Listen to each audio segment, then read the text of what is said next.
Well, good morning, everyone. It's a beautiful sunny day here in Germany. Not too cold outside, but we do have a little bit of wind.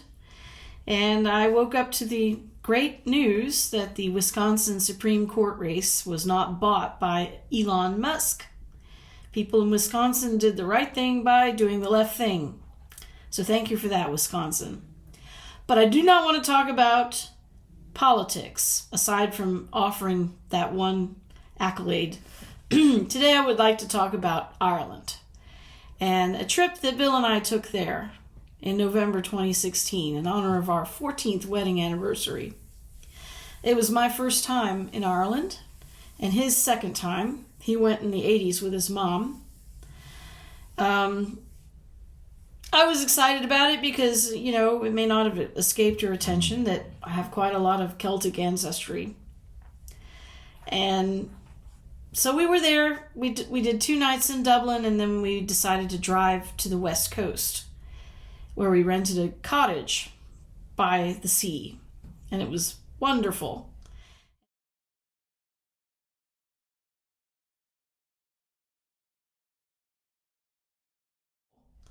And then we went to Dublin for a night before we went back to Germany. But while we were in Dublin, we went to the Guinness Storehouse and toured it, and then we decided to do the Smithwick experience.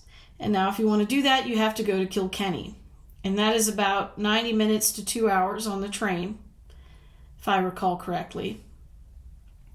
So we weren't expecting anything exciting to happen on this train trip, but we ended up having the most entertaining public transportation experience of our lives. I guess the first half hour or so was fairly low key. We had a woman sitting at the table with us because we were sitting at a table with 2 seats going forward and 2 going backward. And she was sitting across from us reading a tabloid, obviously not interested in interacting, which is fine. But then she got off and a bunch of kids got on. And they were male and female, and they had adults with them. And I noticed that some of them had what looked like mats. And 2 of the kids sat across from us, and 2 sat at seats on the other side.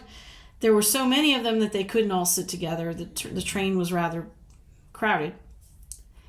And now we had just gotten on the train after being in a cab where the cabbie was listening to talk radio, and they were talking about our election, what had just occurred, and Trump had just been elected for the first time.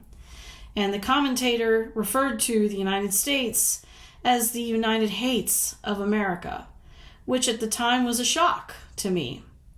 I had no idea where we were going in the future, but in 2016 I was rather taken aback by it, and the cabbie was, of course, wanting to talk about politics, and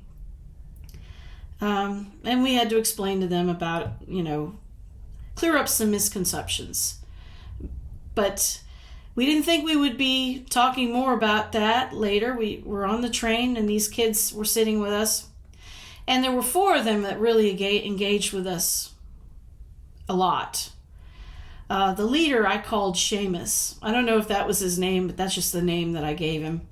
And then there was a kid that had a broken hand, so I called him Lefty. And then there was another one that I referred to as Ray, because my husband's dad's name is Ray, or it was Ray. And then I think there was another one that was less involved, but was still hanging out in this group. And I was just kind of like, urchins,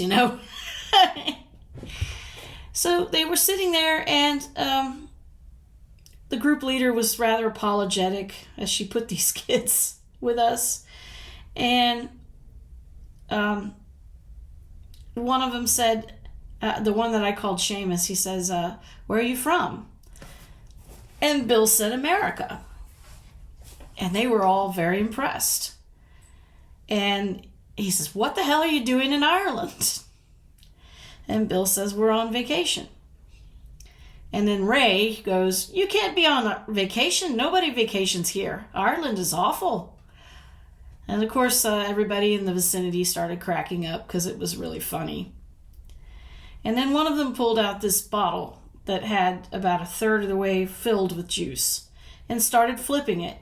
Now, I had never seen this before, but some of my friends that had teenagers in 2016 said that this was a thing back then.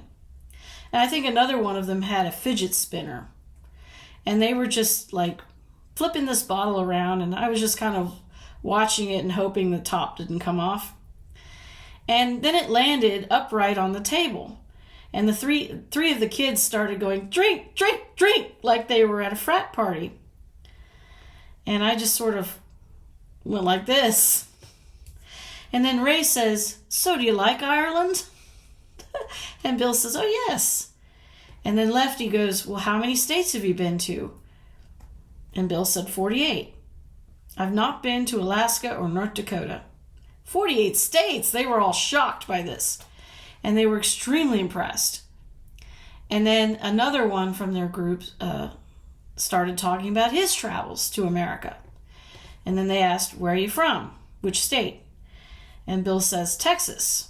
But he's not actually from Texas. He was born in Missouri and raised in Tennessee and Arkansas.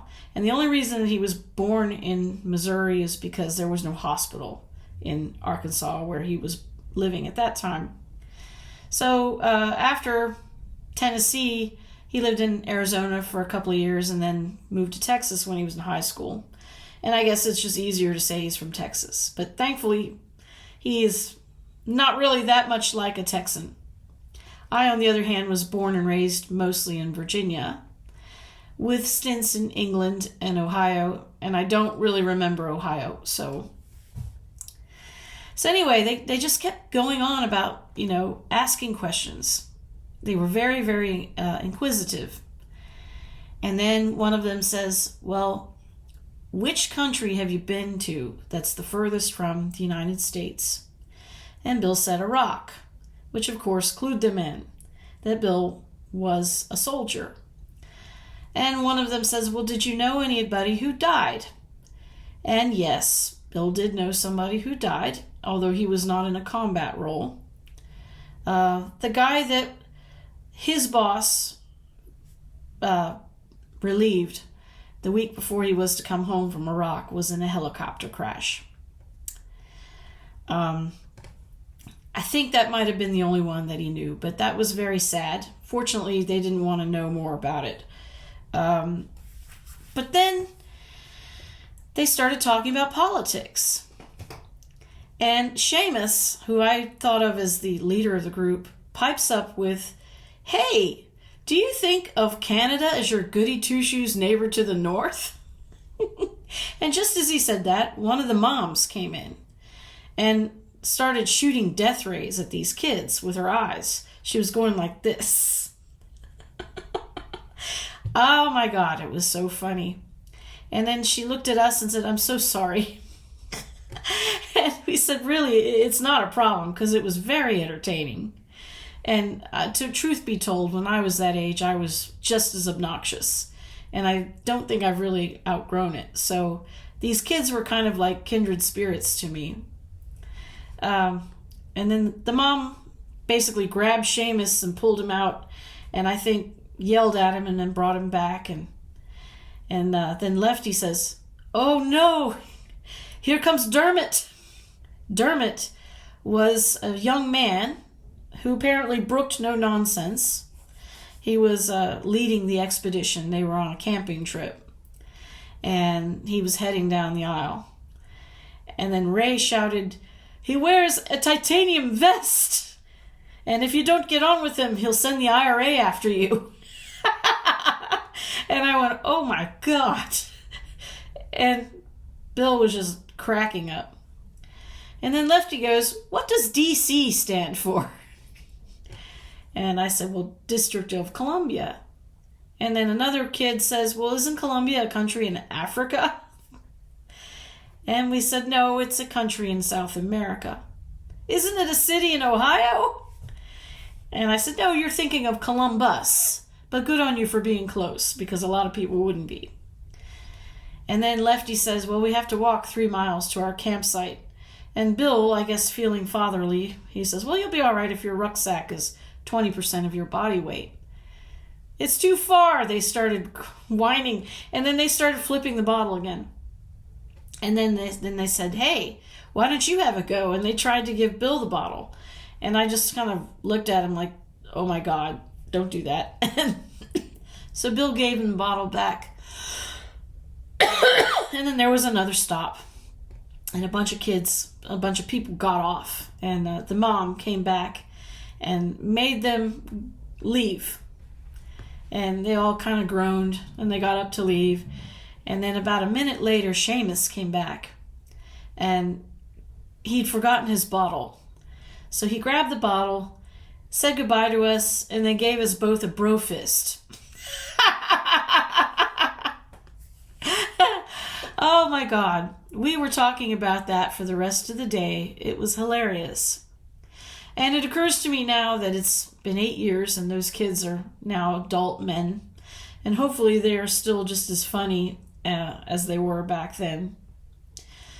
I would love to go back to Ireland. It was a lot of fun to go. It's a beautiful country.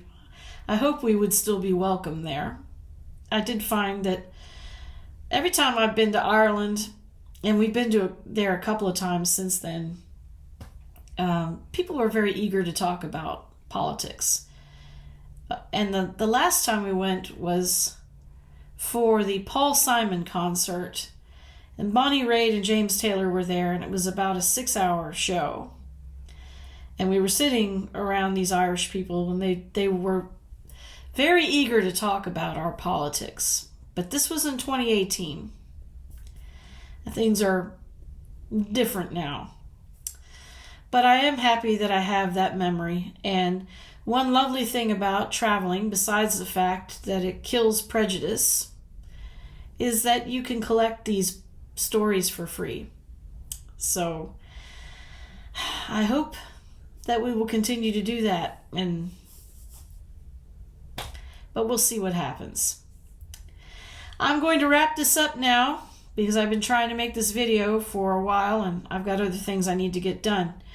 But I hope you have a good Wednesday, and if you are happy about the election in Wisconsin, then enjoy that moment. Hopefully there'll be more like that. See you next video.